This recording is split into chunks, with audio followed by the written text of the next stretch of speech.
ನಮ್ಮಲ್ಲೊಂದು discipline ಇರಬೇಕು. Discipline ಅನ್ನೋದು ಯಾಕೆ ಅಂತಂದ್ರೆ ಇವಾಗ ಮೋಟಿವೇಶನ್ ಯಾರಿಗೆ ಬೇಕಾಗುತ್ತೆ. ಇವತ್ತು ಬೆಳಗ್ಗೆ ಎದ್ದು ಬಿಡ್ತೀವಿ ಮೋಟಿವೇಶನ್. ಇವಾಗ ನೀವೆಲ್ಲ ನ್ಯೂ ಇಯರ್ ಹತ್ರ ಬಂತಿದ್ದಂಗೆ ನೆಕ್ಸ್ಟ್ ಡೇ ರೆಸಲ್ಯೂಷನ್ ತಗೋತೀವಿ. ನಾವು ಜಿಮ್ಗೆ ಹೋಗ್ಬಿಡ್ತೀನಿ, ನಾನು ಮಾಡ್ಬಿಡ್ತೀನಿ, ನಾನು ಹಿಂಗೆ ಮಾಡ್ಬಿಡ್ತೀನಿ ಅಂತ ಹೇಳುತ್ತಾ. ಬಟ್ ಬರ್ತಾ ಬರ್ತಾ ಏನಾಗುತ್ತೆ, 1 ದಿವಸ 2 ದಿವಸ 3 ದಿವಸ 4 ದಿವಸ ಯಾರು ಕೇಳೋರಿರಲ್ಲ. ಅವರಿಗೆ ಅಷ್ಟೇ ಮೋಟಿವೇಶನ್ ಅನ್ನೋದು ಹಿಂಗೆ. ಅದು ನೀವು ಗ್ರಾಫ್ ಅಲ್ಲಿ ನೋಡಿದ್ರೆ ಮೋಟಿವೇಶನ್ ಅನ್ನೋದು ಏಕ್ದಮ್ ಜಿಂಗ್ ಅಂತ ಹೋಗುತ್ತೆ. ಆಮೇಲೆ ಒಂದು ವಾರ ಒಂದೆರಡು ಸಲ ಹಿಂಗೆ ಅಂತ ಬಿದ್ದೋಗ್ಬಿಡುತ್ತೆ.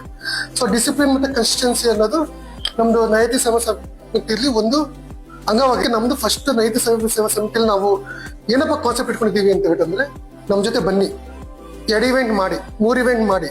ನಿಮಗೆ ಇನ್ನೂ ಇಲ್ಲ ನನ್ನಲ್ಲಿ ಕನ್ಸಿಸ್ಟೆನ್ಸಿ ಇದೆ, ನನ್ನೆಲ್ಲ ಡಿಸಿಪ್ಲಿನ್ ಇದೆ ಅಂತಂದ್ರೆ ಕಂಟಿನ್ಯೂ ಆಗಿ.